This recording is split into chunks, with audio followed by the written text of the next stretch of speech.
So my name is Christopher Eastman, Department of State, Division of Local Government Services. Patricia Burke,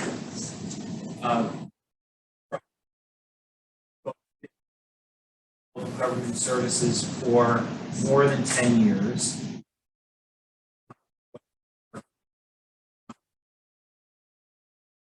Glad to be back in person. We're really enthusiastic to hear a little bit from you. I know I'll have some questions just out of curiosity from the audience later on in the course that we can't as easily Zoom and WebEx. We can take, but it's a lot easier. We get some energy from having a live on.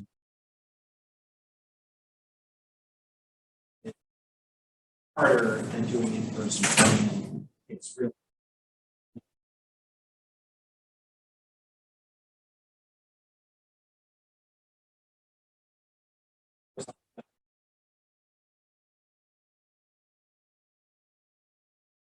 it's 9 o'clock. Tricia started the recording, and we'll get started. We'll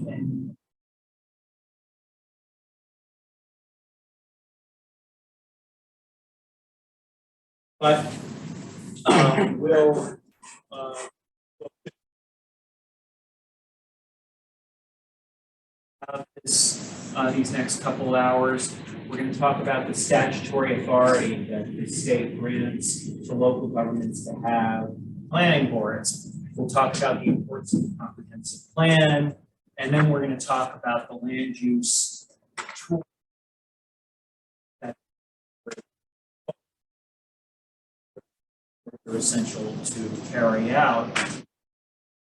Wrap up with procedure and meetings and hearings and decisions, which apply to generally the zoning boards of appeals as well.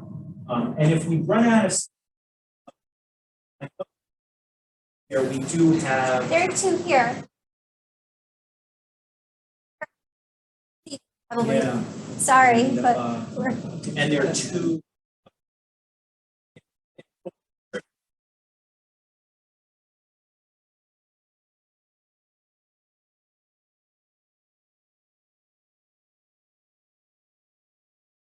Oh no. Okay. So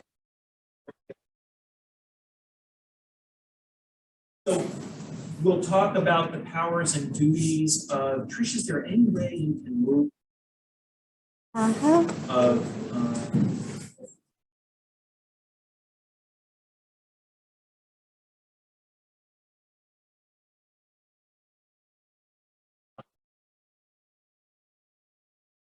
and this is in your handout, the sections of town law, village law. Well, they're identical. I think we use town law. Planning board is known as an administrative body.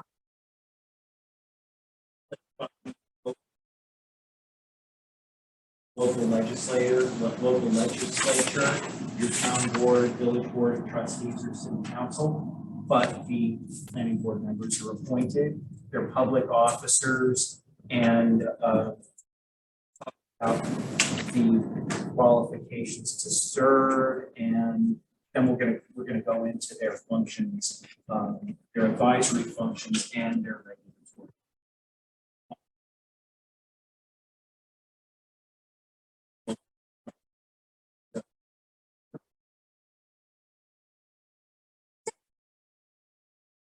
on a zoning board or a planning board, the qualifications are the same for both boards. You have to be at least 18 years old. You have to be a United States citizen, and you have to be a resident of the municipality in which you're serving. So is there anybody here that is not a resident of their municipality? Because sometimes that happens when it's really difficult to find somebody. They might pass a local law to extend beyond the initial municipality, maybe go to the town or to the county, but those instances are pretty rare. And it's important to know that governing board members, so if somebody sits on their town board or their village board of trustees, they also cannot be on the ZBA or the planning board. So that's a conflict. They can't serve on both boards at the same time. Conduct and every municipality should have a code of ethics, and you should be familiar with that. And a member can be removed for cause. Cause is one of those inexact legal terms that's thrown around, but you can tighten up that definition by passing a local law defining what cause would be or reasons for your removal. Some examples might be poor attendance, but as you can imagine, even poor attendance is kind of subjective, because what I would consider poor attendance, Chris might not consider poor attendance. So you should really tighten that up and say failure to attend 3 consecutive meetings. That might qualify as poor attendance. Continued inappropriate behavior, again, that could be subjective. So if you could tighten that up. And notice that word continued. It doesn't necessarily have to be one instance of somebody behaving poorly. For example, maybe somebody showing up inebriated. First of all, you'd have to prove that they were inebriated, and that could be a problem unto itself. Where I live, somebody always falls asleep at the board meetings, and I think, I mean, really asleep. Like I don't know if it's a medication issue or what their problem is, but I think that's really inappropriate. Called to duty. But I don't think anyone ever does that. But the key there is it has to be continued inappropriate behavior or failure to receive training. We'll talk about the training requirements coming up. If you don't achieve your 4 hours of minimum training every year, that is cause for not being reappointed once your term is up. And the governing board has to hold a public hearing before removing any member for cause. So if your supervisor or your mayor or anyone else tells you, we don't need you anymore, it doesn't work like that. I like to joke and say, if you can be appointed, you can be disappointed, but you can be disappointed without a public hearing. So if somebody tells you just not to show up, they don't like how you're voting or what's going on, you have to have a public hearing so that you can present your side of the story as well.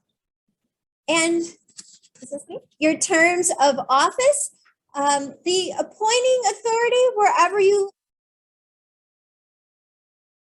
of office. If you live in a town, then the town board is your appointing authority. If you're in a city, then the mayor appoints you. And if you're in a village, then the mayor appoints you with the approval of the board of trustees. And it depends how many members are on your board. It simply depends. It's usually 5 or 7. And the terms equal the number of members. So if you have a 5-member board, you each serve a 5-year term. If you're a 7-member board, each person serves a 7-year term. And those terms are deliberately staggered so that you don't have a brand new board with brand new turnover every single year. And that's important because you want to preserve some continuity from year to year. And it's also important because it insulates from political whims and, the political party coming in and changing the entire board with everyone that they want to support their ideas and their projects. And your oath of office must be filed. This is important for all you newly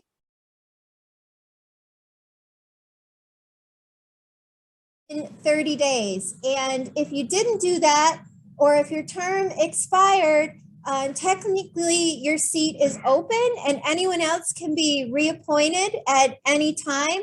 So the cure for that is you just can't go into your office and sign the oath of office, Monday morning. You have to be formally reappointed and then go in and sign your oath of office. And you might think, well, this isn't really a big deal, big deal. There were some cases down in Long Island where it was a very politically charged big deal, and they wanted to get somebody off their board, and it was easy to do because their term was up and They continued to serve. They were a holdover, but they never signed their official oath of office. So their seat was technically opened and somebody else was reappointed. And I think that was years after, right? Yes, years after. Years into Yeah. that holdover term. Yeah, So so it's a pretty famous case, I suppose. yeah, and you can be a holdover. So is anybody in this room a holdover? Or you're a holdover? So they might not be reminding you your term is up. They're hoping that you just kind of ride it out. If you are a holdover, you still have a regular board member, so you can continue to vote and everything else. Trish could feel that I.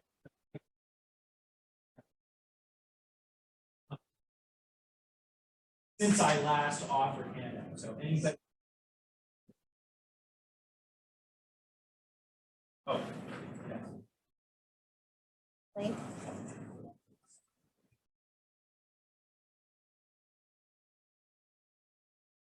Of on a board. And New York State statutes allows for alternates to serve in the event of a conflict of interest only.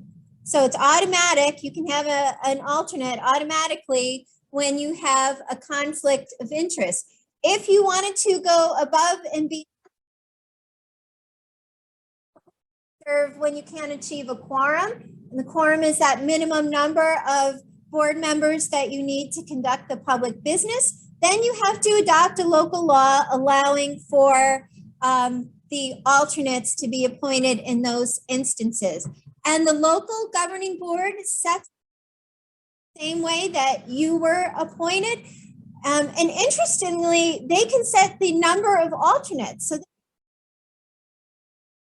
alternates, that's extreme, but it is their prerogative if they want to do that. And they can also set the terms of office for any length of time. So they could call in an alternate just for one meeting, or they could call in the alternate, for a year. It just depends on what the locality needs at that time. And if you do call in the alternate, chair should say, we're calling in, Jane Doe to be our alternate. And as a best practice, Jane Doe might want to say, that's the idea that they have reviewed the application and they feel confident voting. Just so in the future, if you're ever challenged or anything, it would reflect that this person knew what they were doing when they were called in to serve. So again, that's just a tip, just a best practice. And every board should have a chairperson, and the appointing authority, again, the town supervisor or the mayor, they would be the person to select the chairperson. And if no chairperson is appointed by the mayor of the town board, then you can self-select from within your planning board who you want to have as your vice chair or your chairperson. That's important to do because later somebody doesn't show up. Somebody needs to know who's somebody needs to call the meetings, the agenda setting. They have to be the liaison between their board and the local governing board.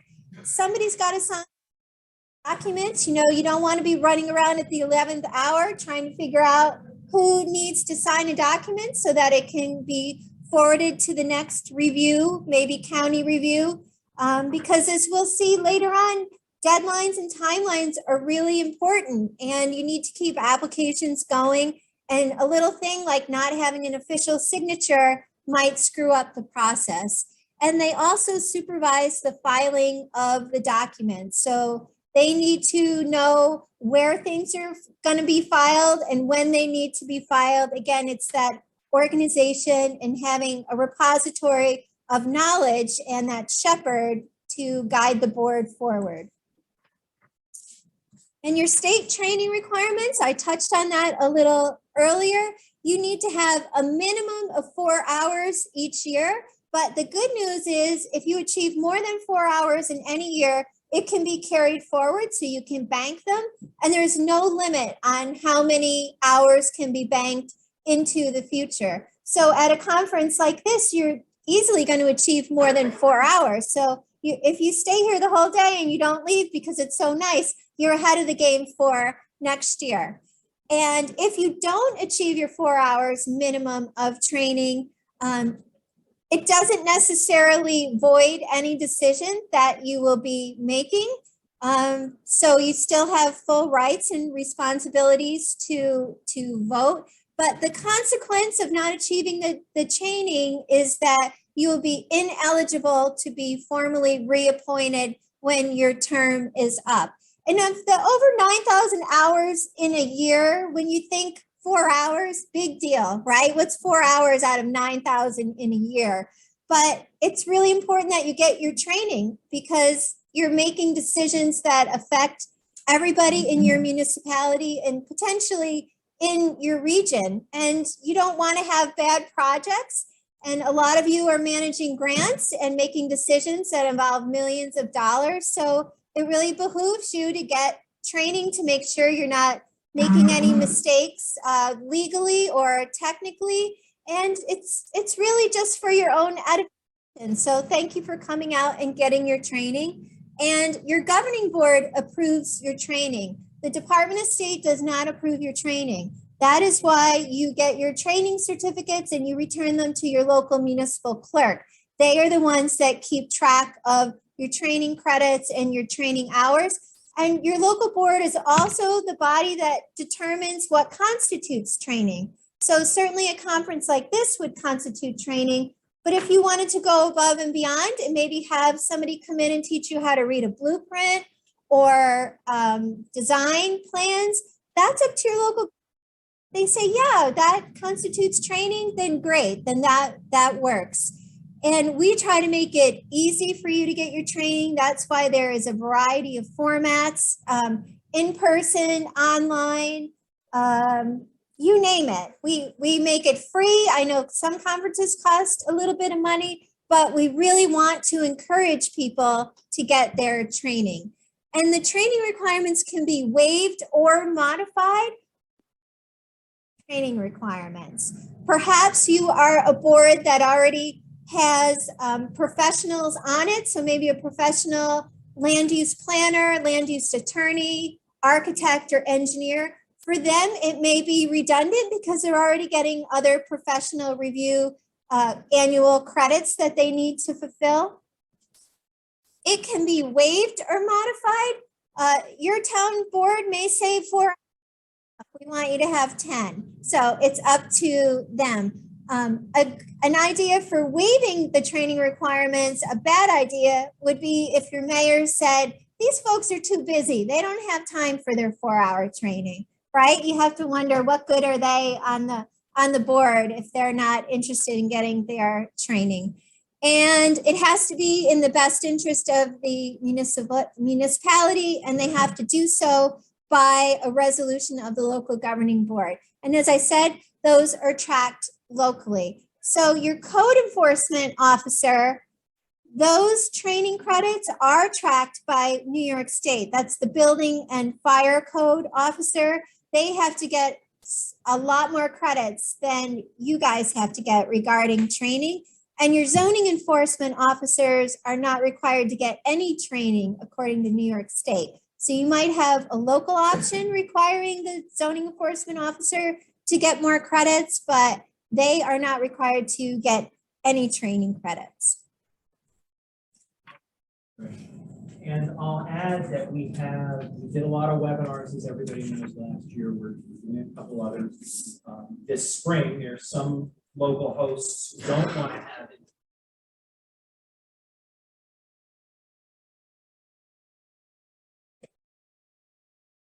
Our website.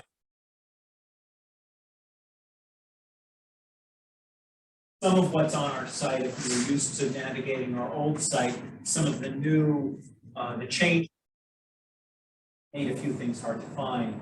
So if you ever had trouble finding anything, just give us a call.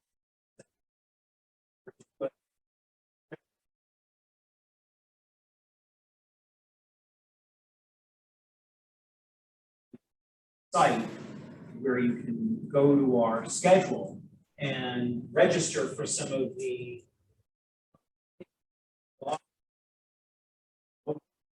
end of the year in December and beginning of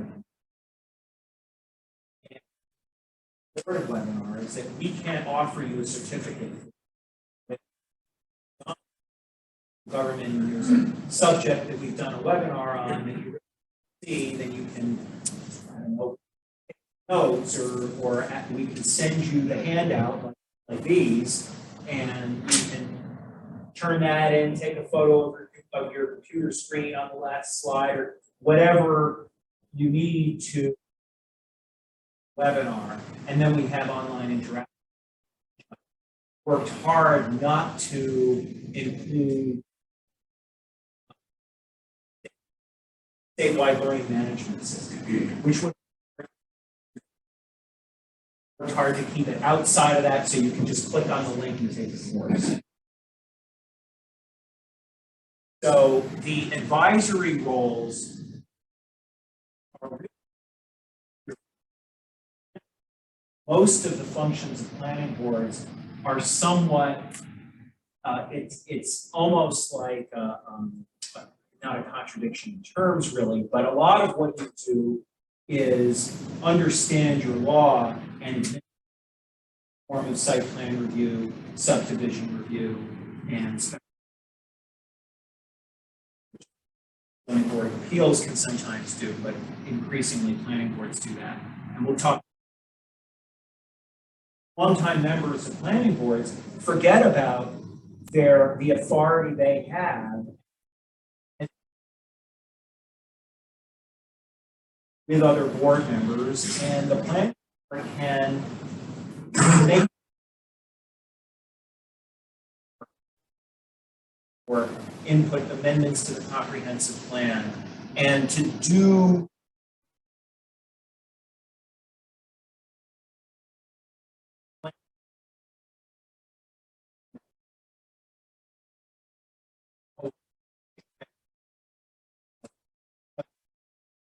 working on with applications. And that's all I want to say about it. You see all the text on the screen. Another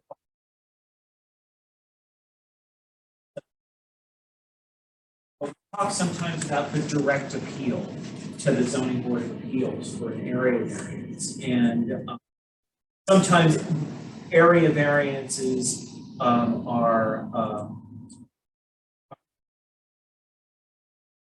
even if the planning board sometimes is given authority to comment on part of an application. All about is if you are reviewing a subdivision, a site plan, or a special use permit that requires relief.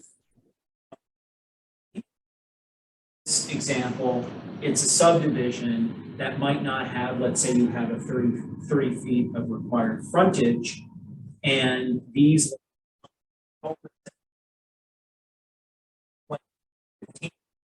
it's probably more like 20 the way that the lots are.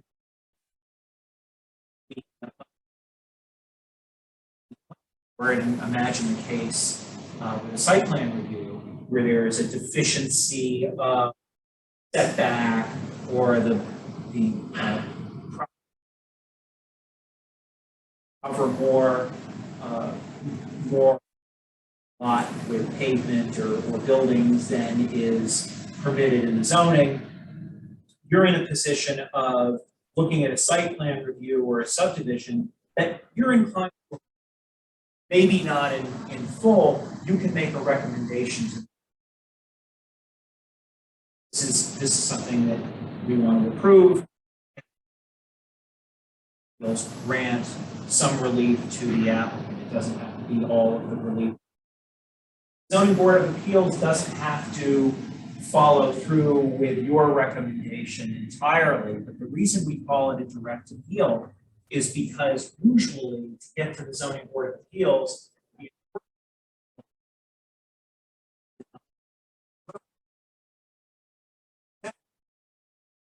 process. If you receive an application,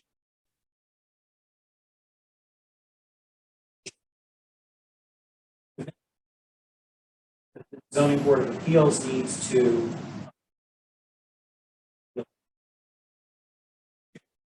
grant some relief to, you can make a recommendation.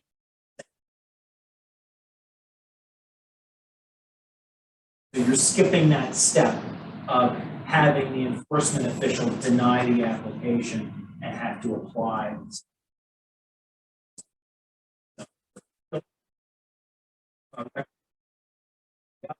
In context of your review of the subdivision or something.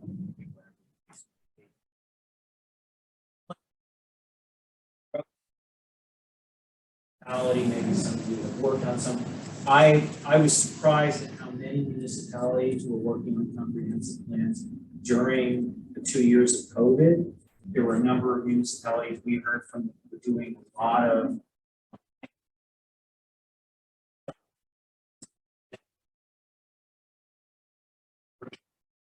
but an expression, I can never define it as well as we do on the slides. A comprehensive plan is an expression of the municipality's goals and recommended action to achieve those. It's policy, it's the goals and how we get to it. And the state statute refers to. So it should take in everything, a little of everything. Services that municipalities provide and the state legislature to provide guidance and make things a little easier for local governments. Codified in statute in these sections of the comprehensive. You don't have to follow statute, you could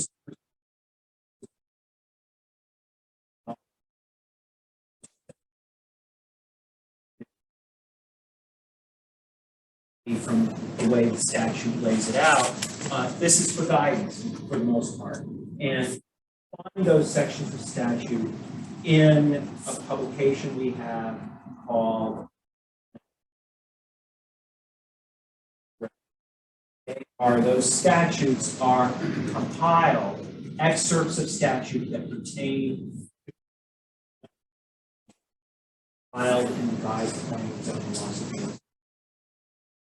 We have on the table that we're sharing at the end of the row.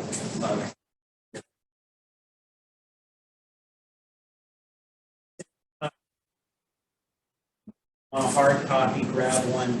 If you want us to send you copies of anything, publications, there's an order form on the table too. They're all online, all of our.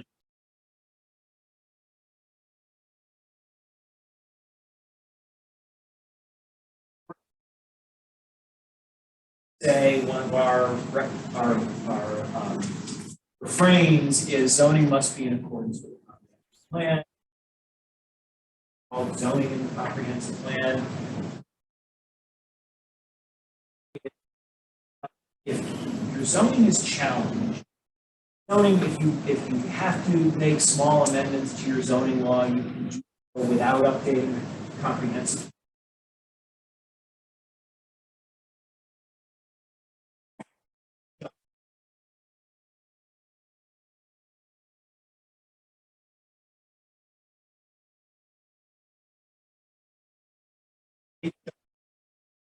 For not only your zoning, but other kinds of goals in your municipality, as I mentioned, your financial planning, your services that you want to maintain. Your carbon emissions, your resiliency, it should all be in the comprehensive plan by definition, but the comprehensive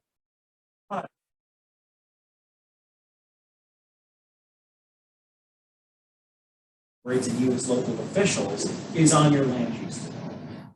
And So most of the comprehensive plan, the focus of the comprehensive plan is land use. It's a spot, it's a spot. It's a defense against spot zoning challenges. If zoning that is controversial for one reason or another, the comprehensive plan should justify policies in it that are articulated.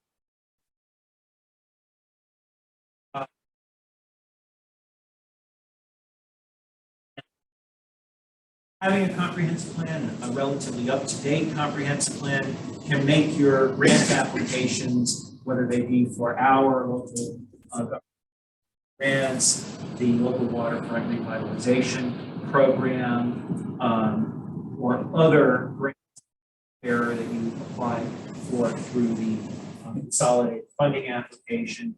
If you have a comprehensive plan, it's fairly up to date, reflects the goals of the community, then your grant applications can be more competitive.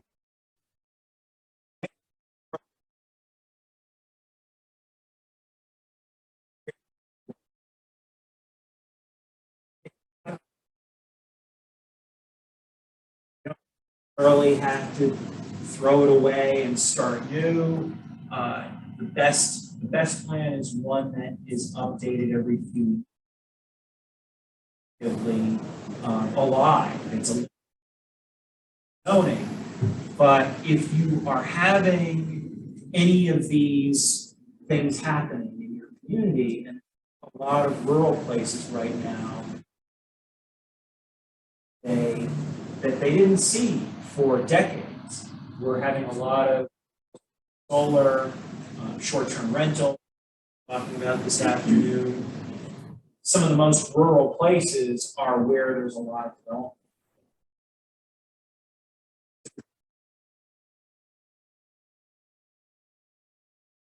Rural towns. And so you might have been a little caught off guard and look at your comprehensive plan, and there's a goal to at least consider the possibility of updating your plan every 5 to 10 years. With that, Trish, I know you're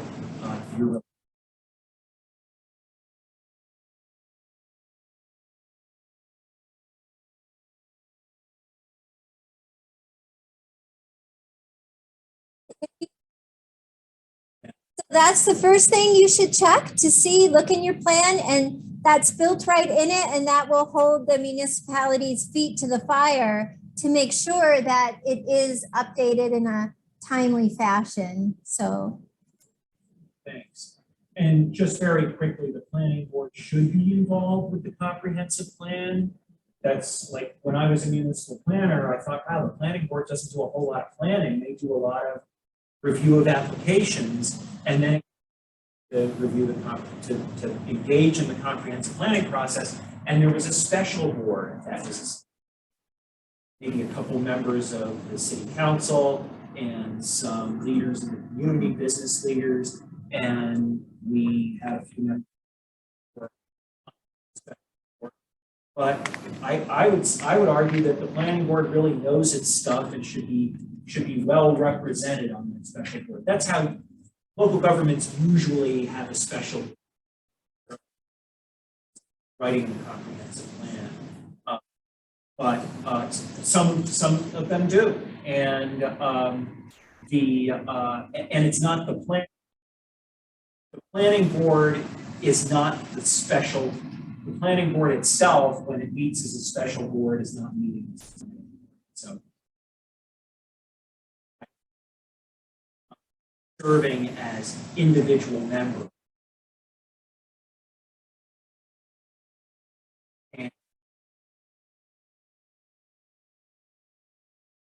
And you might be writing the plan yourself, you might be hiring a consultant to work on it and working together with that consultant and overseeing the work of the consultant. And then when you, at some point toward the end of your work, you adopt the comprehensive plan.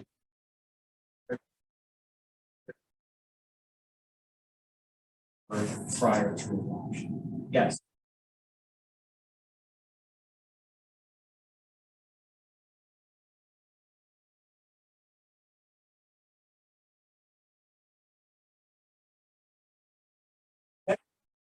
is not subject strictly to open meetings law because you're an advisory board, and you should follow those practices because it's just good business, and that's what people.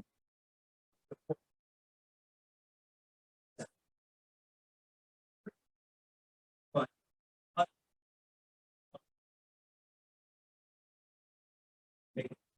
regulations, you know. Yes. Yeah, well, it says, board.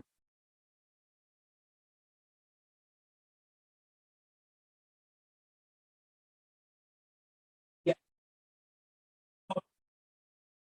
Preparing the plan has to have one public hearing, but I think what he's referring to is the, when they meet, when they're getting started, when they have their regular meetings.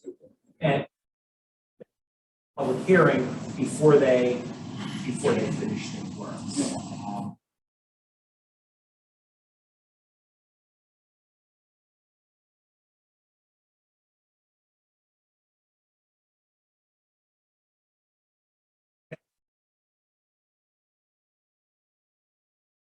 Governing Is this? governing board, because they have the power to adopt local laws, like that's their main function. It's their responsibility and only their responsibility to formally adopt the comprehensive plan.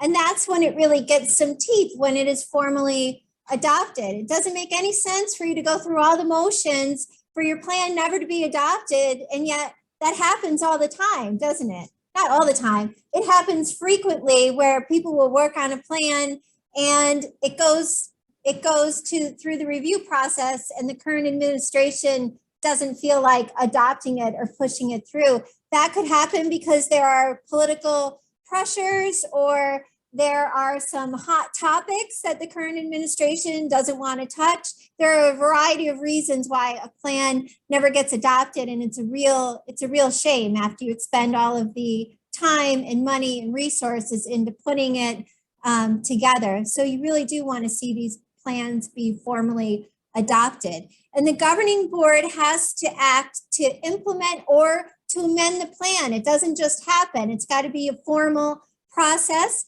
And you have to have a public hearing within 90 days of receiving that draft. The whole point of the public hearing is to get comments from the special board working. The public is not necessarily afforded the option to speak or to chime in during the meeting, but at the public hearing, that is the main point so that you can hear from the public comments. And the governing board is also responsible for amending any land use regulations, zoning, design guidelines, anything like that. They develop the design guidelines, and importantly, they also have the power of the purse strings. So the local governing board has the money to budget for capital improvements. And although the planning board may be chiming in on grant applications and proposals, they may even be together. It's the governing board that finally signs off on it and has the final say on those when you are applying for public and private grants. So planning boards have two types of authority. They have advisory authority and regulatory authorities.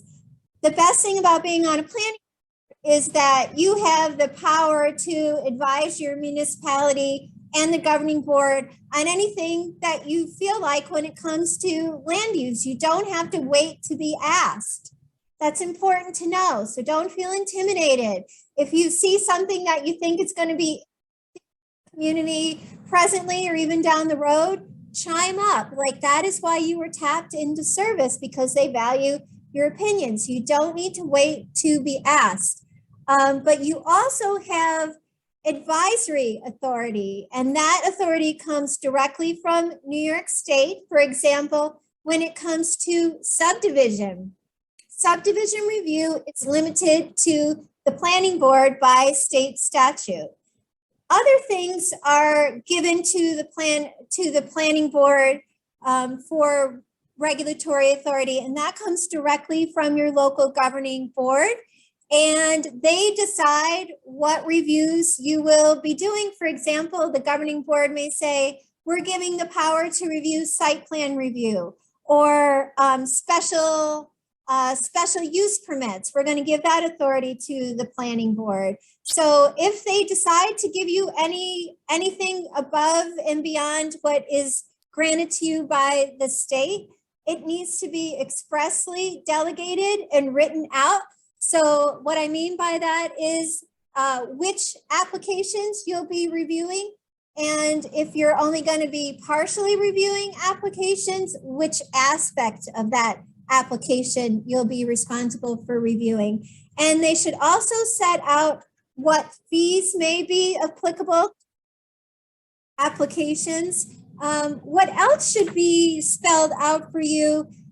Sometimes planning boards or even zoning boards of appeal, if you need help for professional review services, maybe you don't, maybe you need an attorney or an independent engineer, or land use architect or planner. If you want your own advice or you want them to review applications with you to help you to understand things, you can do so by local law. So the local governing board would set aside money so that you can hire your own professionals, or it could be a line item in your budget, but know that that's an option that's available to you, but it needs to be spelled out in your local laws and in your regulations ahead of time. So a planning board has in their realm of responsibilities, and it really is very serious, and you shouldn't overlook it or downplay it, because how you decide your municipality will influence how your community looks hundreds of years into the future. And as an example of that, I give you Manhattan and Albany, which was settled by the Dutch, and they decided, 450 years ago that they were going to subdivide into grid pattern development. So very long, narrow lots, grid pattern development, as opposed to how the rest of New York State is laid out, more organically with lots of winding roads, more natural roads that follow lakes and rivers and such. And you can see why Albany looks the way it looks, and while Batavia is set out so much differently. It's set out more of a New England fashion around a park or a green. And how you decide to do that really influences the domino effect, how the adjacent parcels are going to look and feel and relate to each other in the future. So we do have a publication, and we do a 2-hour show on that. So you're just dipping your toe into subdivision here with this overview class. So very briefly, subdivision is a single parcel of land into a number of lots, blocks, or sites. So you have to identify that number, with or without streets, for the purpose of sale, transfer of ownership, or development. And in this box, we have the statutory references. We also have a guide to planning and zoning. We brought a couple of copies out at our table. It's available online as a PDF. But for your new folks that just joined, I recommend that you get a hold of that guide to planning and zoning, because it's divided into 3 parts: general municipal law, town law, and village law. And it only has the parts identified in law that have to do with planning boards and zoning boards of appeals. So it lists the statutory reference, and then in layman's terms, it also describes what it is. So it's a really handy reference, and you're not getting a giant law book. You're just getting the sections that are relevant to what you do. So if you're in a town and you need to know what subdivision, you would go to that section of the book, Town Law 276, sections 276 and 277, and it's spelled out for you right there. So a good subdivision law is defined locally as either a major subdivision or a minor subdivision. And how you define that at the local level is entirely within your purview.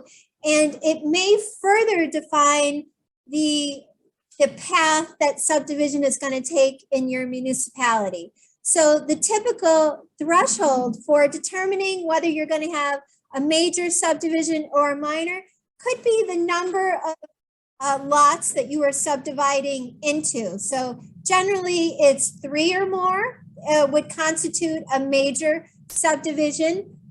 It could also be classified as whether or not you're providing new streets or extending streets. It could be whether or not you're providing municipal infrastructure like sewer and water, or even broadband infrastructure.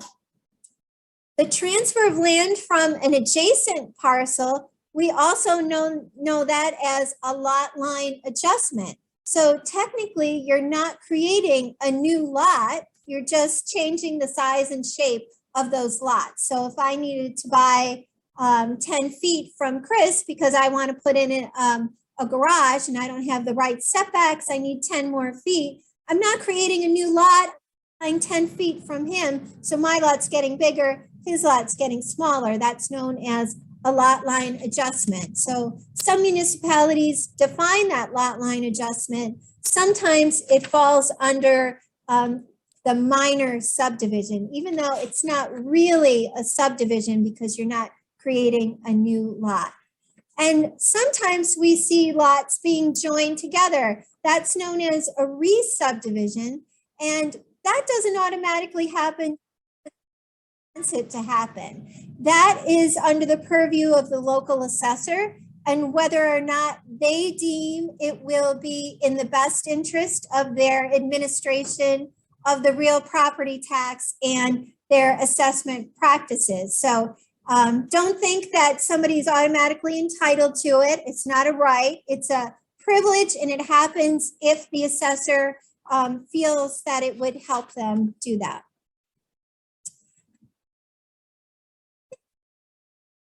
Here on the boundaries or the lot line adjustments, this is when you're altering the dimension of any lot, but you're not proposing a new lot, you're just changing the size and shape.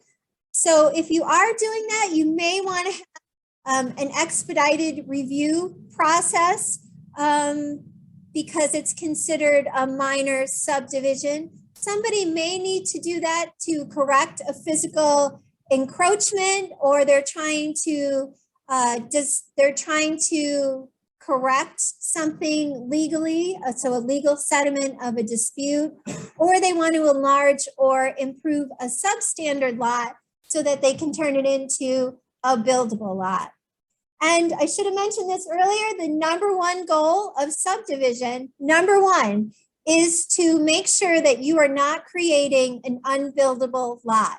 So if you take anything else from the whole subdivision discussion, number one, do not build an unbuildable lot. So don't subdivide something and create something that's landlocked that no one else can get into, and don't subdivide a lot, you know, that's all wetlands or something that you can't build to the future. And sometimes this happens, you know, when estate planning or when children inherit properties, maybe the parents will say, I'm dividing everything in equal parts, you know, without regard to the suitability or the buildability of, is that a word? Buildability of that lot. Yeah, yeah. Flag lots, and you might hear that term, a flag lot on your lakefront properties. A flag lot is when you have a very long, narrow driveway, but the main lot is a rectangle in the back. So it's the shape of a flagpole and then the flag. And, you know, those happen around lakefront properties all the time because people are trying to get as much of the waterfront as they can with a long, narrow driveway. But those, we try not to encourage those because they're really not good for first responders to find their way into those back properties. And again, just a best practice to avoid that kind of subdivision. I thought you were going to bring up the question yesterday. You meant just a right of way. Yeah, we just.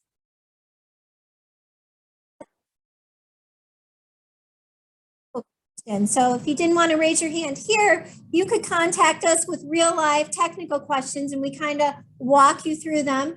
And a code enforcement officer sent me an example from down in the Hudson Valley. He sent me a screenshot of an aerial view.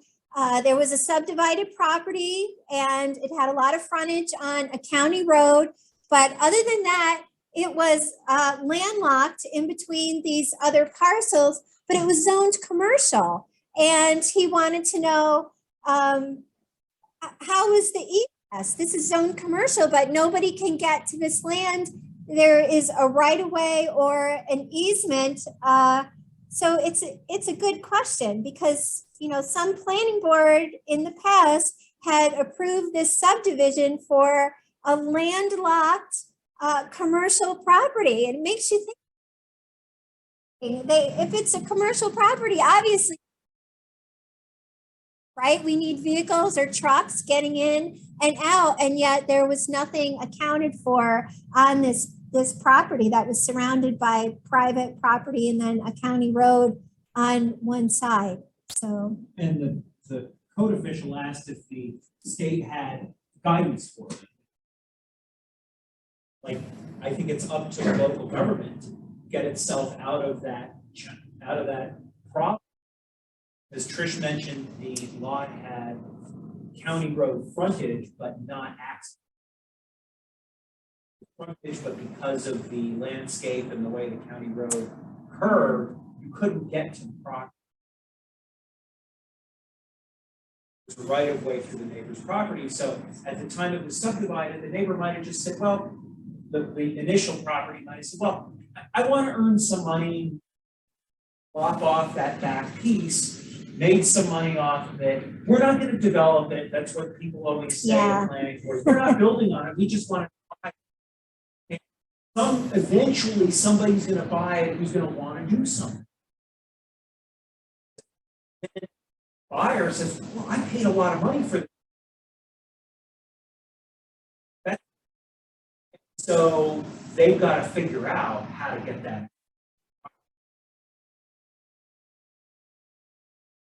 The neighbor and probably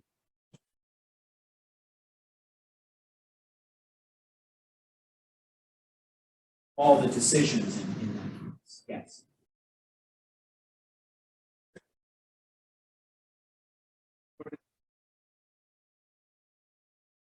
It's frontage technically, because if you look at a map, the county road's right.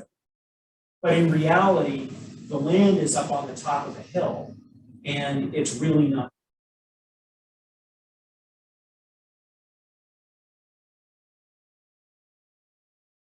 It's not impossible, but it's not feasible. The easy way to get. Yeah, you are. Yeah. Thanks for raising that. Yes.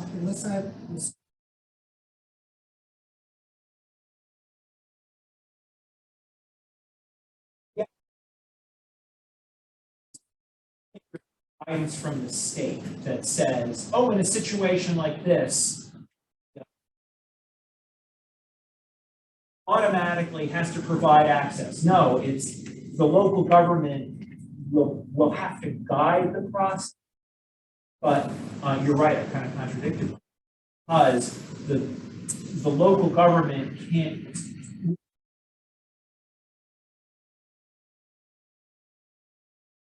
That the goal of subdivision is to prevent land from being. So the local government whether to approve a subdivision or not, think about the future and future local with these problems. The local government will have to address it on some level, but ultimately the neighboring property.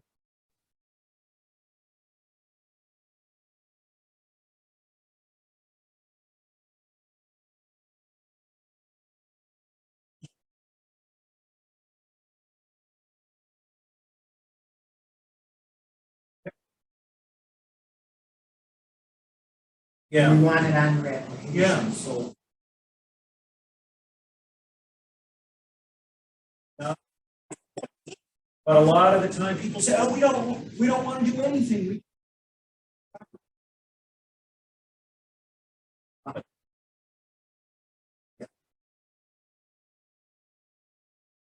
Busy to this problem.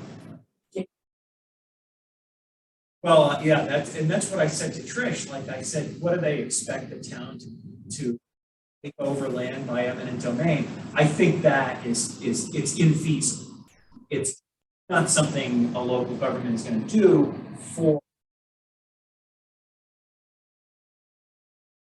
what kind of a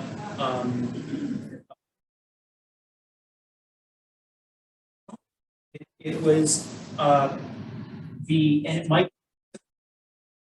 buy some land for from the neighboring property owner, and the local government will have a decision on its hand whether to approve the subdivision with a right of way or an easement. It's not very, and the insurance.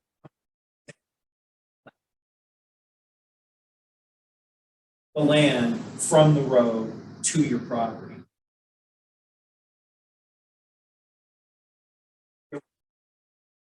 Lenders, for example. Yes. Municipality can decide what it is. The municipal here by eminent domain, but the possibility of that is so yeah, that would be a way to solve the problem, but it's probably not.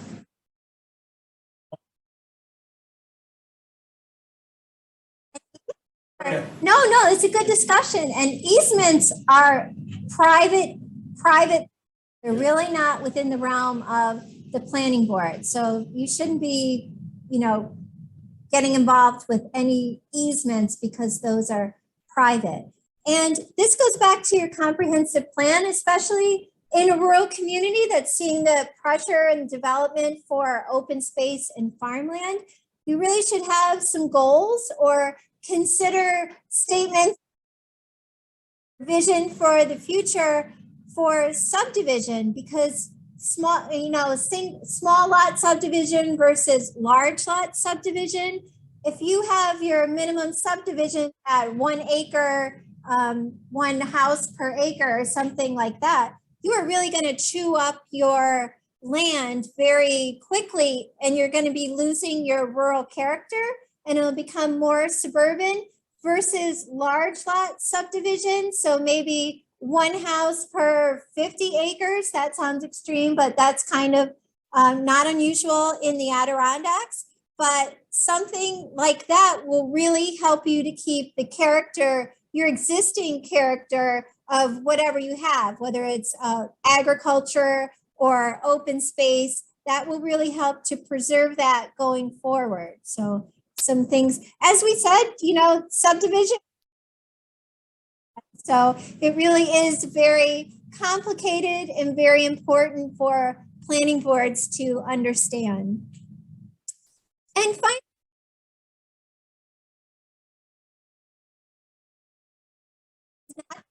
finally, use what's going on, because that is the realm of zoning, and subdivision is not zoning, but subdivision does regulate design and any improvements on that parcel. So we recommend that you have a checklist. So get out your local subdivision law, and using the information on that law, create a checklist, or we can send you samples of how other municipalities are doing it, so you don't have to recreate the wheel. And when you're using a checklist, then you as aren't going to miss something, and the applicants are going to be aware of what they need to bring to the table as well. And this goes for your pre-application, checklist and your application checklist. So you can review things such as the lot configuration. As I said, Albany was grid pattern development. Your street patterns, roads and sidewalks, curbs, where you're going to install your utilities. I know it's not always possible to put your underground, but that certainly is preferable, especially on new construction where the infrastructure doesn't always already exist. Service access is a big one. We're getting back to new urbanism where municipalities used to have service access in the rear of the properties via, utility streets or alleyways. Service access can also mean your first responders need to get back there. Garbage trucks, things like that. Your drainage facilities, stormwater drainage, these can be complicated to look at too. So as I said before, if you need professional review services to guide you through this, don't feel intimidated.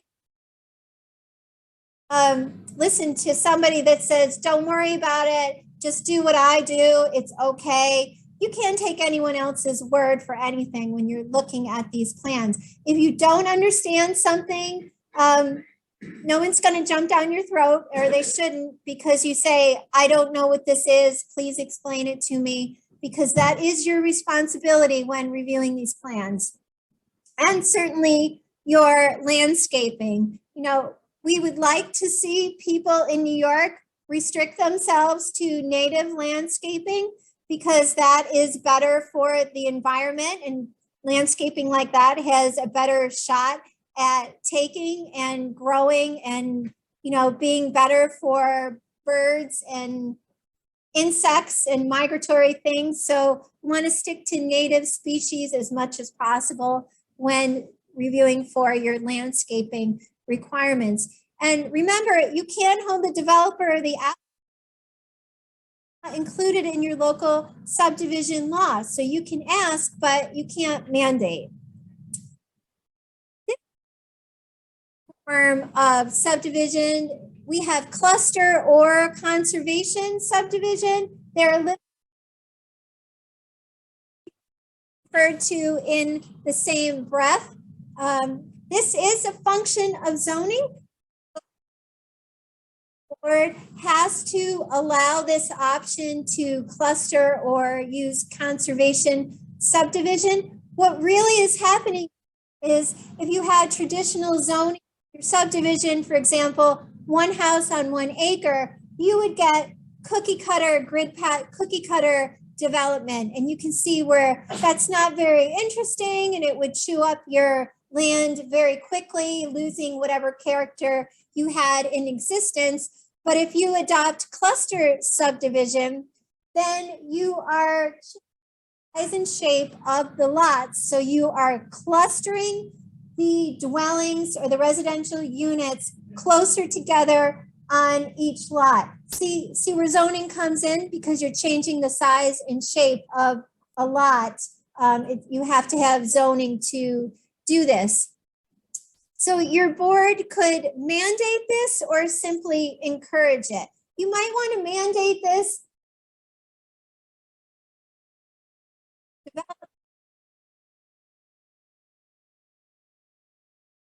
To make sure that it happens, or you could simply say, we want to this. We like this possibility. We want people to know of it and to avail themselves of it, but we're not making it mandatory.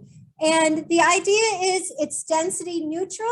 So even though you're making and the dwellings closer together, that doesn't mean you get to make extra dwellings to make up for that. Density neutral, it's the same number of dwellings. And your zoning can identify the districts where you want to mandate or encourage this, or your zoning can limit the type of development. For example, I mentioned senior housing development. So, and the conservation version of this is where you say right up front, we are going to conserve a certain percentage of this parcel. So in this example, maybe the board says, we're going to conserve 50% of this parcel, but that means we are going to strip out all of the unbuildable or constrained features of this parcel first before we factor in that 50%. So we're going to strip out the steep slopes, the wetlands, all of the places that we wouldn't be able to build in the first place don't contribute to that percentage. And what's left over, that balance, is known as the building envelope. And that's where you apply that 50% or whatever percent, 10, 20, will be preserved. So what do you do with that preserved area that you did not build? It can go into an HOA, a homeowners association. It can be dedicated back to the municipality. And by the way, they don't have to accept it. But if they do accept it, it can be for the public to enjoy, maybe parks and trails, or just simply open. In the case of a farm, the farmer can keep that open space, or he can use it, they can use it to continue their agricultural activity. So these are really good things to have if you're feeling the pressure of the conversion of open space and farmland in your community. Know that these are good options to take advantage of.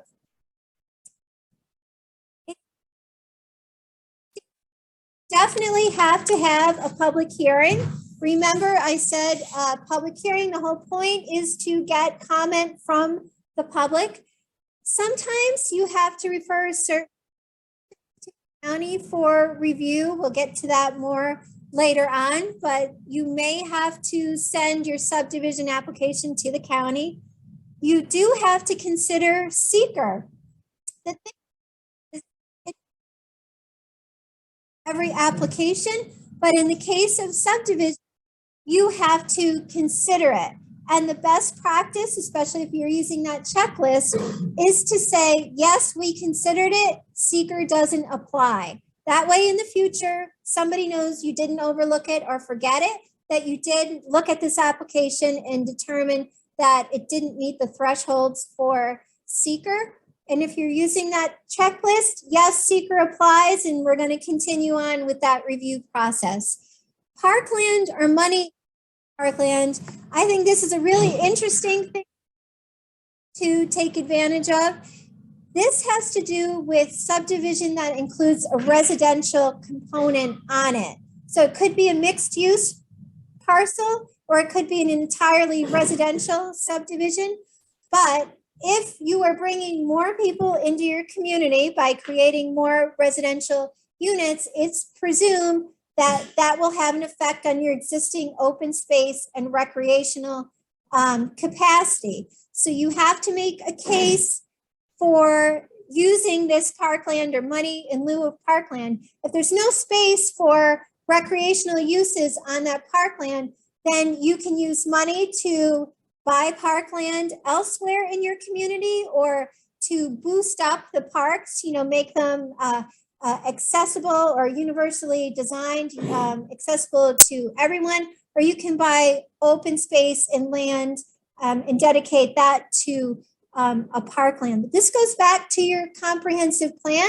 And when you do this, you're going to want to parkland. If you have baby boomers in your community, but your parklands don't really reflect the needs and the concerns of an aging population, or maybe you have a whole bunch of new school-age kids coming into your community, but you don't have active parklands with pools and tennis courts or skateboarding parks, whatever your demographics reflect for your community should be reflected in these parklands. And beware of the default approval. This has to do with subdivisions. If you fail to make a decision, then it's an automatic default approval for the applicant or the developer. Another good reason why you have to have alternates, because if you fail to achieve a quorum and you can't meet, you can't vote on that application, that moves the project to the next month. And this could go on and on. You don't want and time is money. You want to keep these projects moving, and you have to be aware of that 62-day default approval. The key is after the public hearing closes, you need to make your decision. Oh, Doing I'm site plan? sorry, I was just looking at. Site plan review looks at one parcel. So we talked about subdivision, you're dividing one parcel up into smaller parcels. And site plan review looks at the design of the proposed development of one parcel. And it's gotten easier over the years because this is what everybody used to get and used to. But we have a rendering on the next page that makes imagining what is being proposed a lot easier. At the bottom here, you have a stormwater retention area, obviously with parking and some of the details that in the actual site plan you would see close up.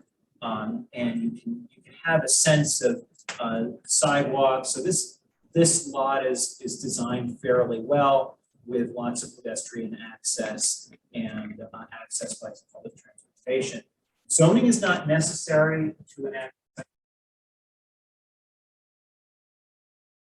zoning. I think most of the municipalities represented in this region probably do have zoning. I know there are a few that don't. So you can have a standalone site plan review law. It works a lot better when you have zoning. Local officials tend to kind of even we don't want certain uses, and you're kind of zoning.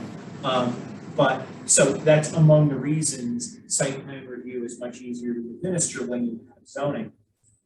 That's the rendering of the site plan that I had on the last slide. And we reviewed, the board that I sit on, we reviewed, also the rendering was so sophisticated. It was like, it was a photograph where actual photographs and there were posters around the room of the proposed development with building details, and it looked real. It was virtual image superimposed on the site, and we all said if it looks that good, then we won't have any problem. Project, but as first adopting site plan review or revising your site plan review law, this is what the site plan review law has to contain. So if the use is subject to review, that's usually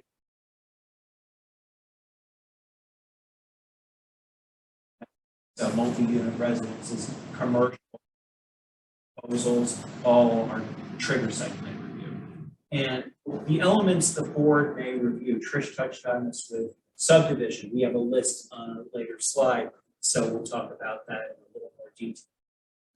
Submission requirements, and this is something that you ask for too much or you don't ask for enough, you could recommend.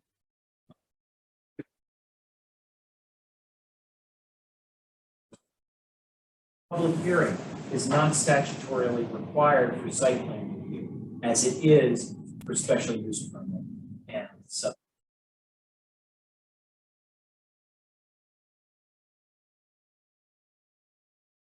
So might have a site plan review law that requires a public hearing locally, and then of course the enforcement authority. Examples of review elements, these are what you can condition, what you look for in your site plan. Site plan review laws list specifically goals of the site plan review, the goals that what you're looking for as submission requirements, and then what you will be reviewing.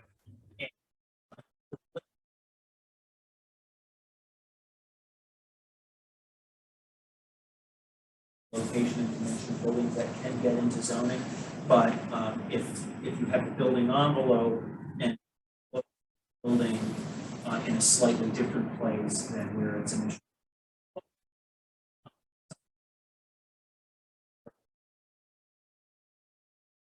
Architectural features, that's usually down a little further on the list. Fewer boards have that review element they can condition approval on.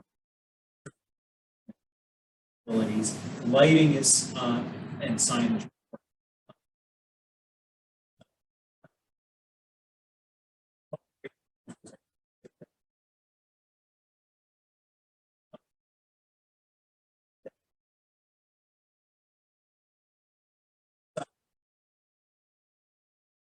Grading, the grading is proposed to change, and that environment that affects how stormwater flows on it.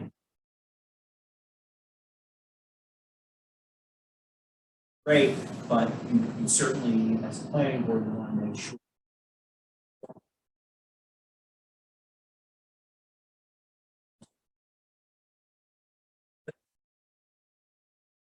lighting and landscaping. Those are elements that some boards don't have in their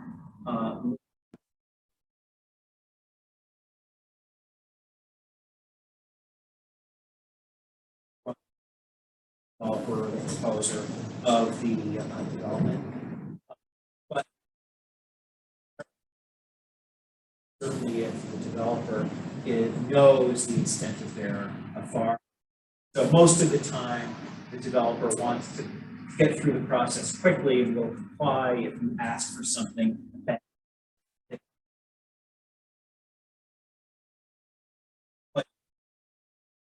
doesn't ask for, that doesn't have many review elements, you might.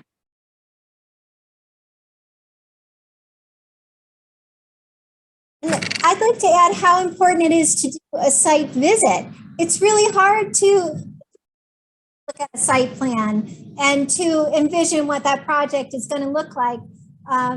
If you're not familiar, if you don't have intimate familiarity with that project. And Chris was mentioning grading and contours. So unless you actually go out and do a site visit, it's super hard to imagine look like. And you know, some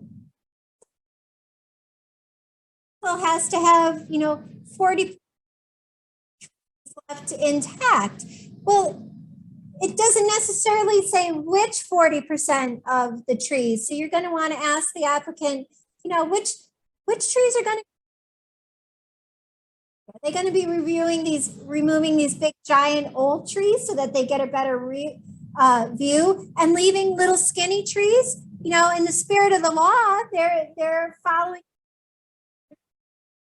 In real life, they're creating drainage issues and visual issues for all of the neighboring parcels. So it's important to do a site plan visit, because a lot of things on these site plans don't translate, like odors. You have no idea what something is going to smell like, right? Or what it's going to look like in all four seasons when the deciduous trees drop their leaves versus evergreen trees. So I'm a big proponent to encourage you to do site visits so that you have a little more to go on when you're reviewing your applications. So special use permits. First of all, this is a zoning issue.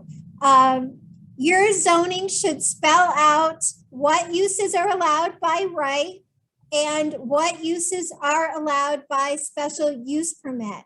The key word here is permit. It is a permitted use, but on a case-by-case basis, we will apply conditions so that it is a better fit for that immediate neighborhood or that immediate area. So it's an authorization to use the land allowed by zoning, but the conditions or the approvals have to be in harmony with your existing zoning, and you have to the applicant has to demonstrate that the use will not adversely affect the neighborhood if those conditions are met. So if on a case-by-case basis, you can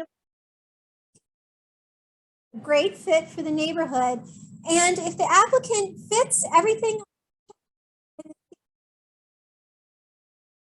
you can't deny the permit, right? They've done everything that you've asked them to do, so you should not deny the permit. So what happens when these conditions are no longer met? Then the permit can be revoked. That happens through a public hearing, or it can happen when the code enforcement officer takes those conditions in hand, goes to the property, are no longer met, and therefore this permit is no longer applicable. So that is why if you're imposing conditions,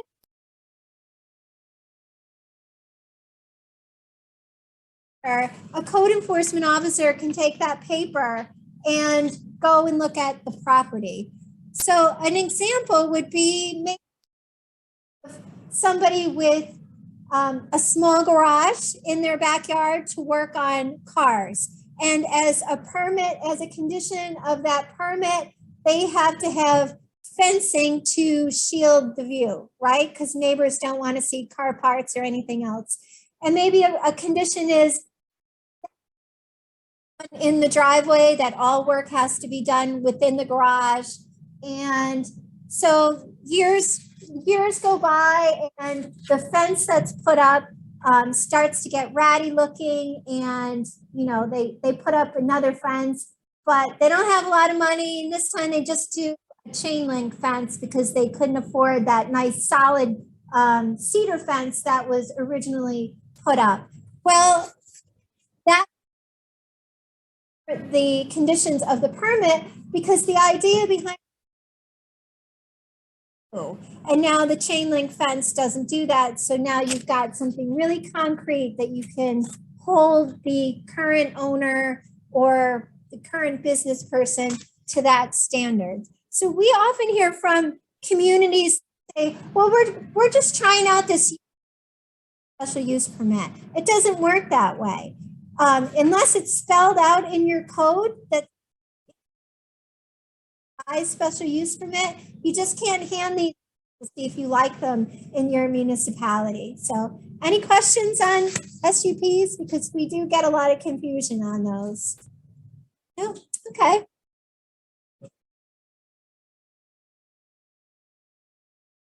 Yeah, until the code conditions are no longer met, and then it can be revoked. So good point. And just like with any that is handed out or issued, variances run with the land, not with the applicant. So even though a property is sold or transferred, all of those variances and special use permits stay on the property. So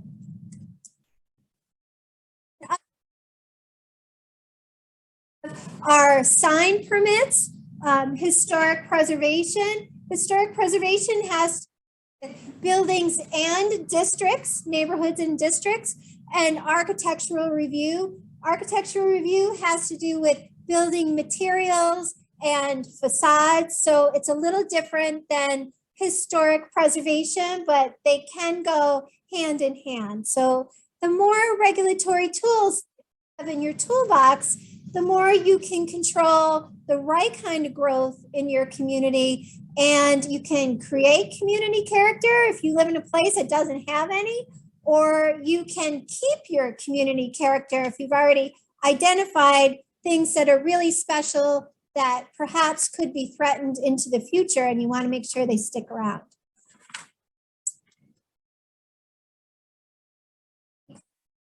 And hearings, these are really the aspects of open government and public participation. So we've mentioned quorum.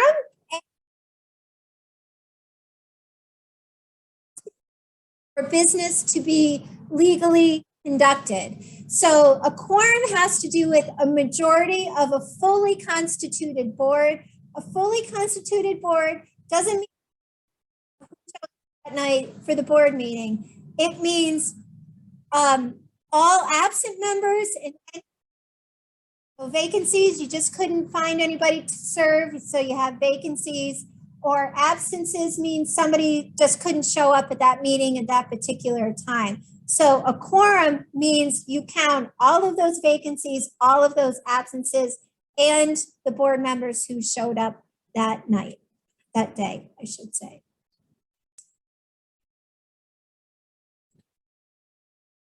Public meetings by public bodies, and to distinguish from advisory bodies like we were talking. Public bodies like the local governing board, the zoning board of appeals, and the planning board are subject to open meetings law.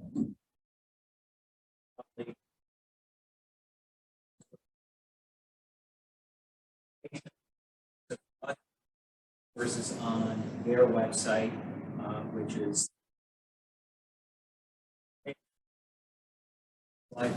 and the all about those are the themes of open meetings. Here, the access must be provided if you are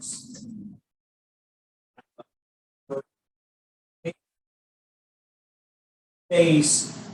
You should notice that, and it's going to be somebody somewhere else than the usual. Provide access to as many members as soon as possible. It should, the notice of the meeting should be and on the municipal website. So notices on the bulletin and other public places, and 72 hours in advance if the meeting and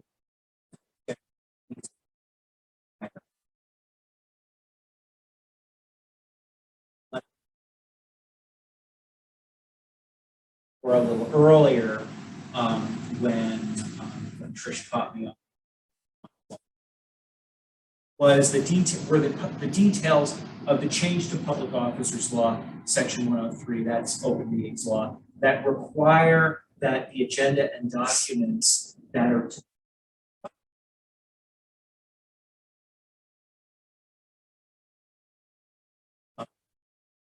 that was a relatively recent change. Doesn't have a website, then these documents should be available. The public should be able to access these documents without filing Freedom of Information. Don't realize this. So, and the goal is to just get the word out, to get that information out, and to burden eventually the possible burden to fulfill Freedom of Information law requests for local officials. Session a lot when we talk about open meetings law, but planning boards and zoning boards of appeals should almost never.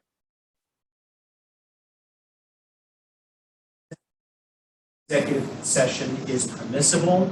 It's to discuss any of these matters, and I'm not going to go into any detail about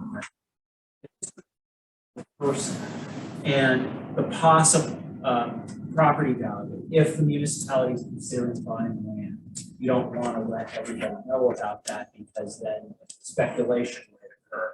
And if you're considering hiring planning, it's among the only reasons. Distinguished from attorney-client privilege. If the board needs to speak, then you can, as less than a quorum or a quorum, have a conversation with your attorney about legal questions.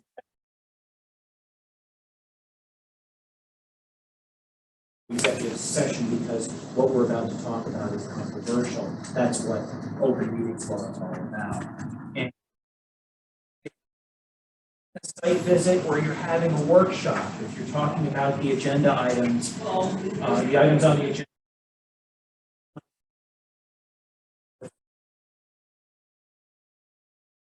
Your regular meeting is at 6 o'clock, but at 5:30, or on another day, you're going to have a workshop meeting, an agenda session.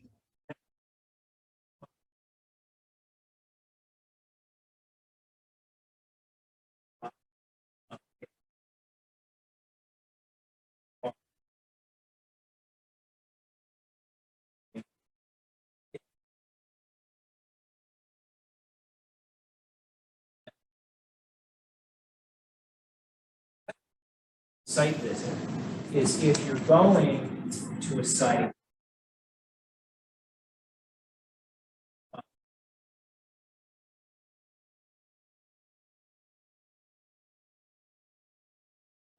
show up, the alternatives to go as less than a quorum, or if you go as a quorum and only get this case said that that's permissible.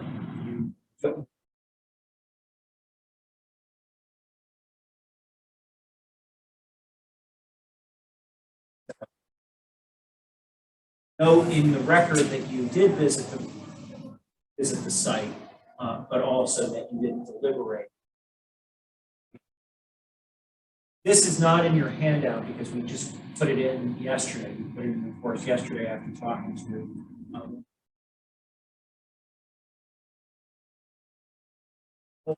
both meetings being extended.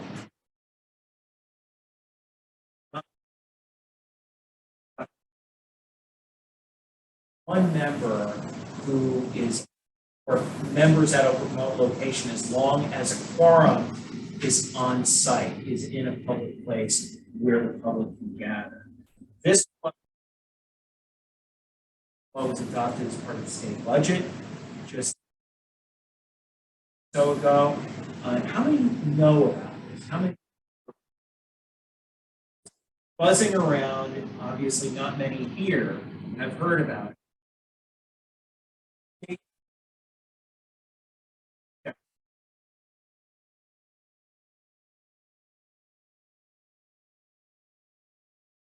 It's set to expire on June 8th. And it might be for remote participation by video conference by members who are not in a public location. So, open meetings law allows for video conferencing even without it. If one or two members are in a remote location that the public can attend, can go in person, and they can participate by video conference as long as that location has been disclosed in a meeting notice. But for a member who might be sick or disabled or for other reasons not able to attend the meeting, circumstances, if it's extraordinary circumstances, then this law allows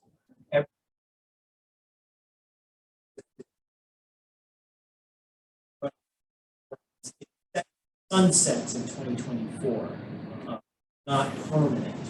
This changes.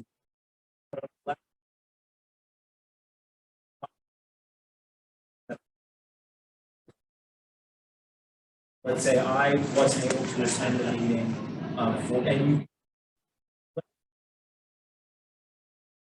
those extraordinary circumstances are in your law. I might be able to attend that meeting.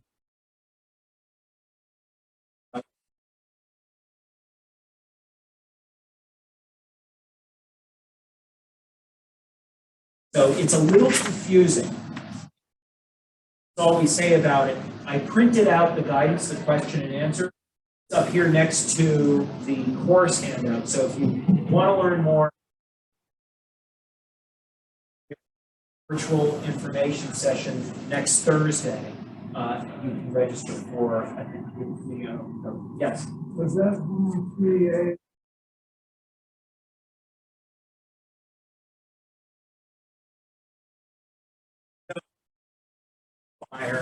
You're able to meet remotely now.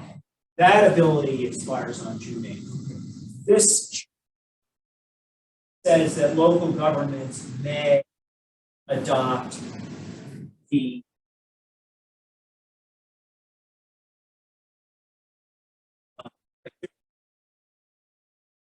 so has anybody who's been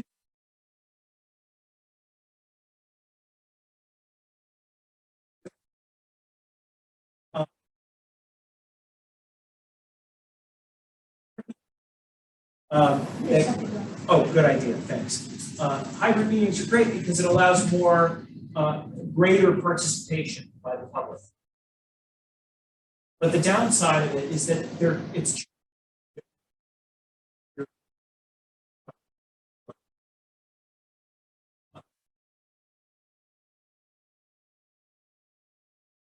site meeting. There weren't many people there. I don't think it was concerns about COVID. But he was meeting remotely, and I just felt like we weren't talking to each other at the meeting.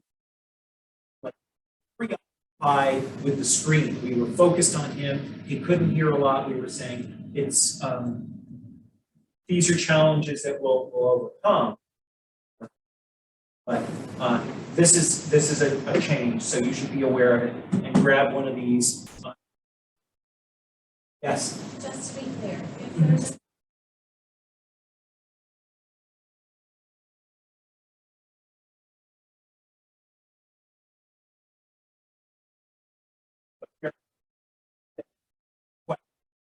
If the local governing board adopts this law and extends the ability to allow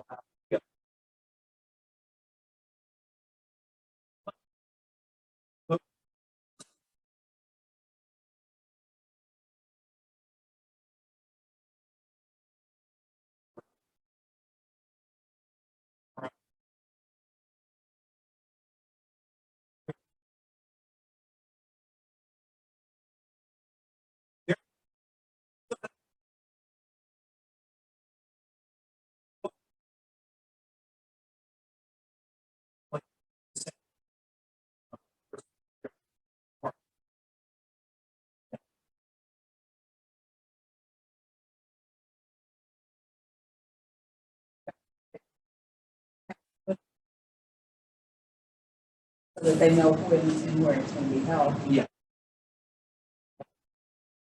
Yeah. Yes, that still applies. I don't know if the law is specific about if somebody is participating, if a member is participating remotely, you don't have if a member is participating remotely, the public should be allowed to participate remotely, but I'm not sure if the law says you have.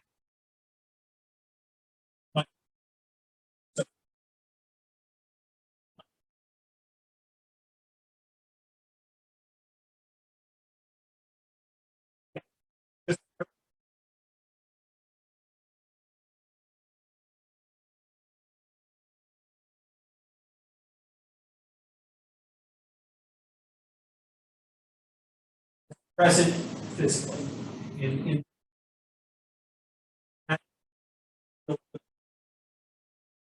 so we better I thought we were going along really well at 10 o'clock. We were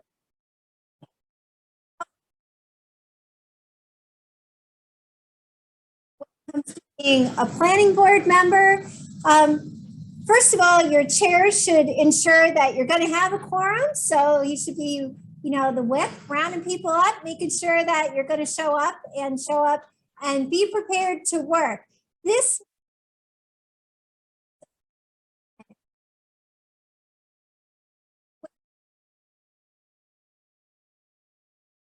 consider that your homework and be prepared and have that all ready, read and commented, ready with your notes by the time you get to your meeting, and do all your homework, reviewing those applications.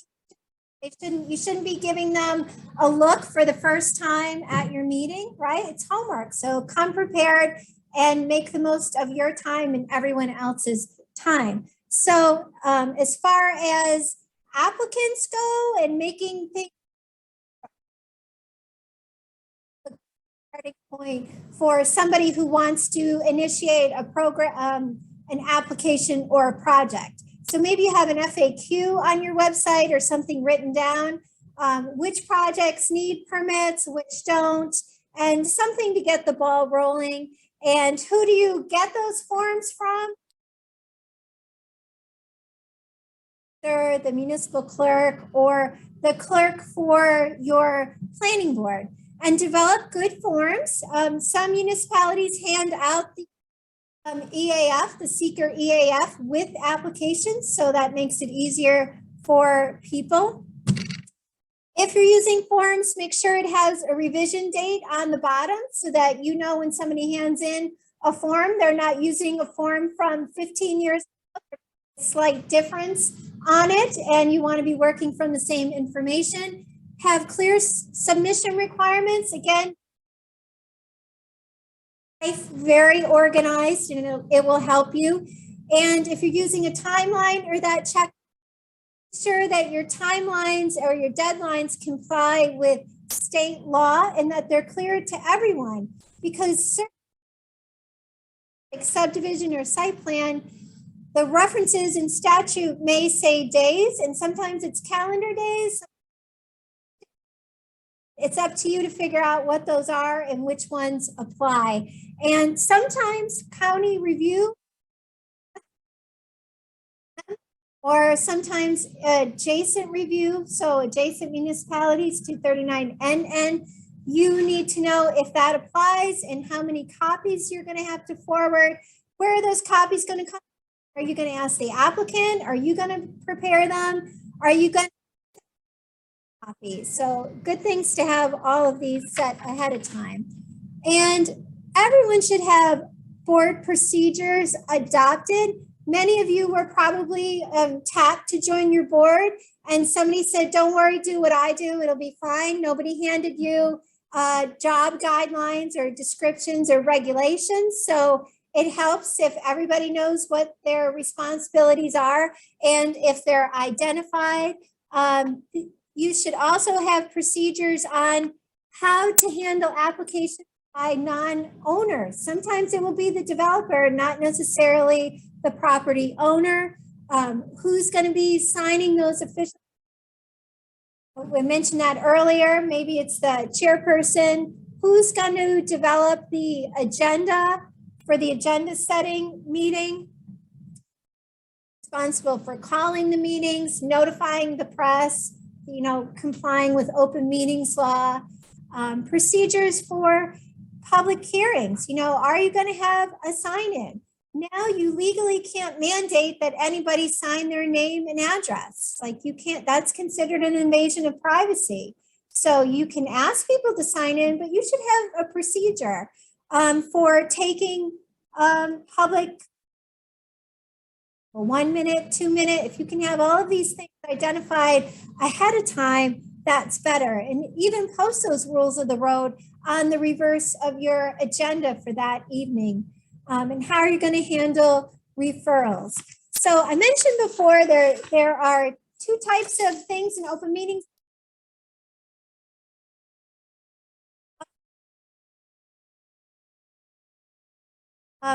Public meetings, the public really afforded the right to speak.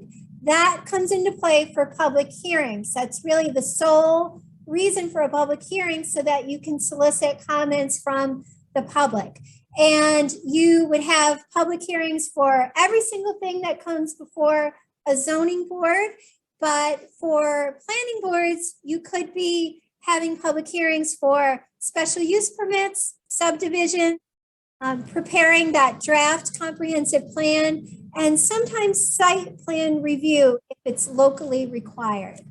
And your state hearing noticing requirements, you have to comply with all of the underlying public meeting requirements, but you also have to comply with publishing a legal notice, and that's a paid legal notice in your official newspaper. So make sure you know what your official newspaper, Albany's changes, I think, every year, and that's fine. They like to give a lot of different papers a chance, but it can't be a freebie. It's got to be a paid subscription newspaper of general circulation, and publish that notice at least 5 days before the hearing.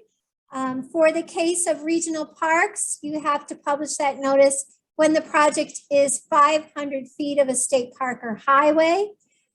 Example of local noticing requirements, the best one is probably on the property. That gets everyone talking. It gets it out in the public view. You can do certified mail. I don't know if anyone's tried to post anything lately, but if you have just a small project and they have to send out certified mail a block, it can be kind of pricey. Municipal web serves, those are just email, electronic noticings. And I notice about the certified mailing, some municipalities property owner on the tax record, but that may not necessarily get the people living in that neighborhood. They could be renters, and if you're using the tax rolls, you're not necessarily getting everybody that lives on that property. If that's your goal, to get the people that live on in the neighborhood. Yeah? Question? Yes, this point.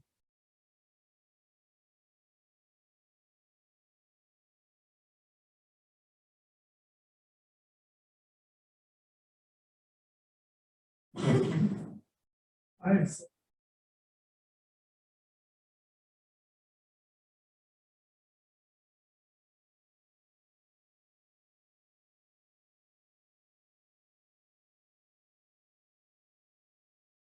Okay, so during the comprehensive plan process, there are two public hearings. The first public hearing comes during draft stage. Yeah, you have to, that's why I say wrong. yeah, that's it. Yeah, because the idea is, well,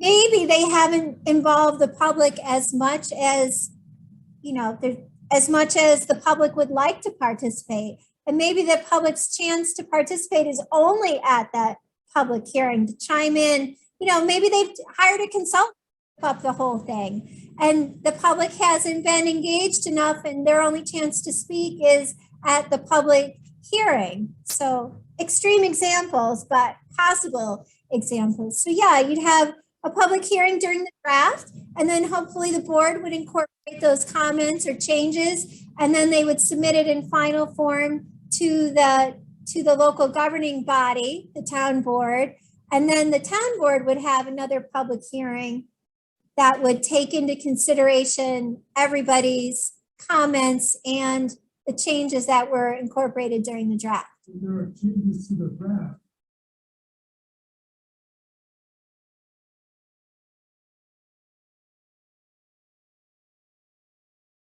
By law, you have to have those two.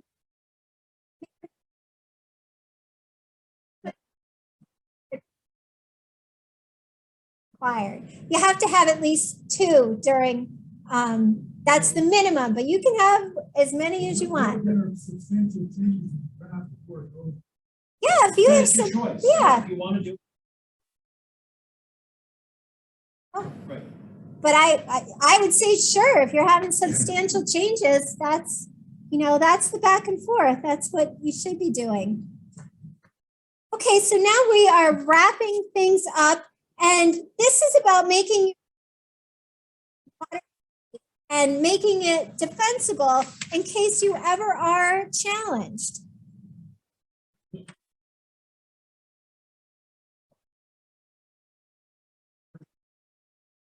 Seeker, this is the easiest way, I think, myself, it's the easiest way to remember the seeker process in the simplest form. It's very basic. An agency proposes or receives the application. The planning board receives the application. If it's a type 2 action, seeker's done. So you classify the action first. Somebody on the board, ideally, one in type 2 lists, and you should easily be able to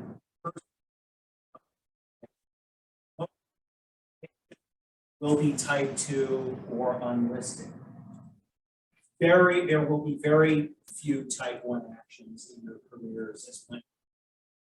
If it's an unlisted action, let's say, the lead agent or type 1 for that matter, established, a lot of the time it's you, and then you important determination of significance. This is where POSDEC or NEGDEC,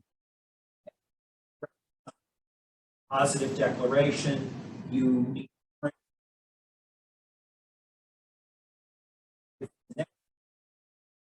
there might be enough mitigation demonstrated that you can move on to subdivision, site plan review, or special use permit.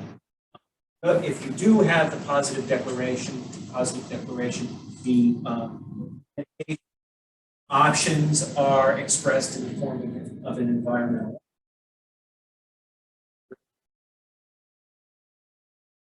So that's a really fast version of seeker because we're running out of time. This is the flow chart, which I think it says basically the same information, but is a little more confusing because the seeker process can stop at any of the points. See those asterisks.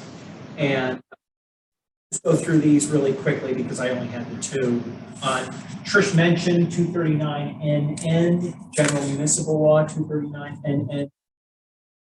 That notice of a hearing is sent to the adjacent municipality if it's within 500 feet of the boundary. Your municipal clerk, your planning board secretary should know about these laws.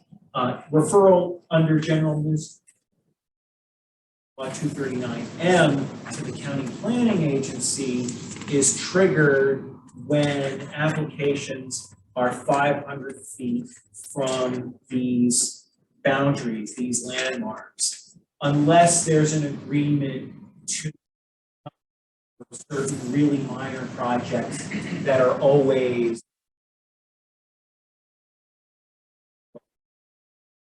never have a countywide impact. This is a very important process because both seeker and county referral are the way the procedural means, the best procedural means of challenging the decisions. And this one, in some courts, have decided it's a jurisdictional defect. If you don't send an application to the county planning agency, there's a much longer statute decision, months potentially after.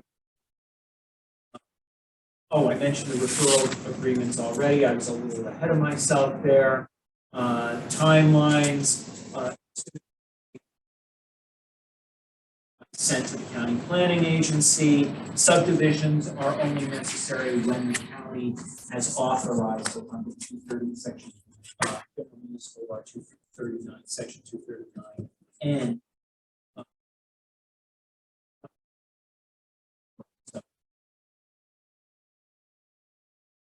planning agency, you are subject to referral 30 days after the full statement was received by the county, or if you're meeting, let's say 35 days after the county received the full statement.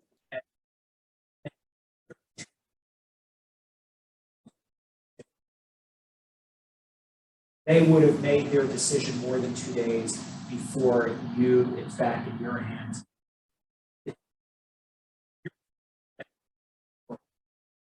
It's still valid. And that time can be extended by mutual agreement. Most of the value in county referral is another perspective by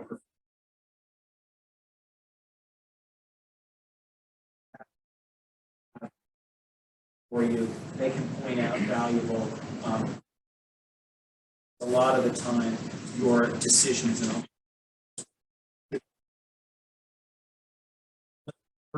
slides the other day.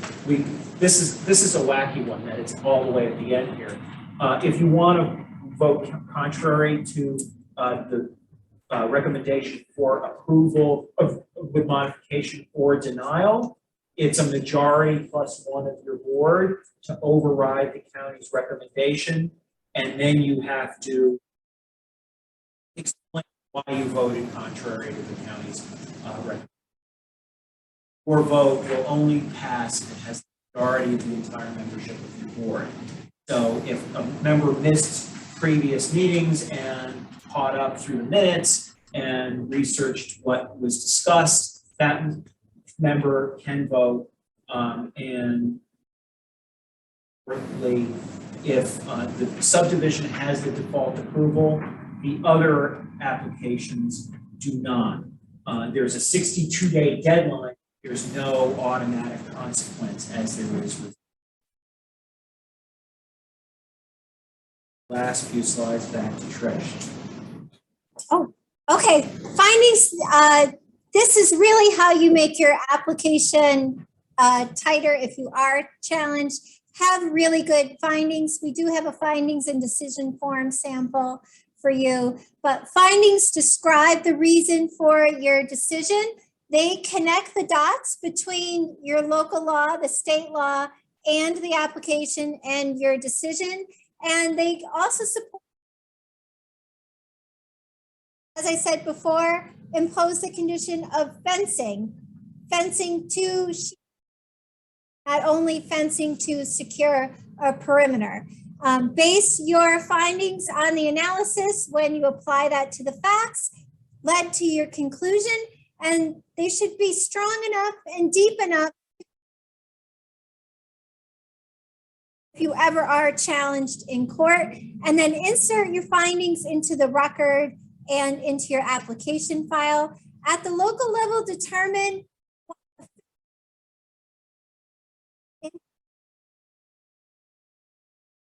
in some other municipalities, it means the that makes a difference when it comes to applications. That window open to be challenged. So examples of decisions documents can be your minutes, include who voted and how they voted, and they document that the record, it's a document that records what motion was passed verbatim. They can be done immediately, and the planning board decisions may be appealed to the state Supreme Court. That's a certiorari. That's when the applicant or the resident is suing the municipality. They don't take it directly to the zoning board or to the local governing board. You need to send a copy of the decision to the, and if it was referred to the county for 239M, they need a copy of that decision and attach your findings to the decision. And here is our information. I know it was an overview course. We touched on a lot of issues where we do in-depth training. So feel free to reach out to us if you want more training or if you have questions. We're here to help you.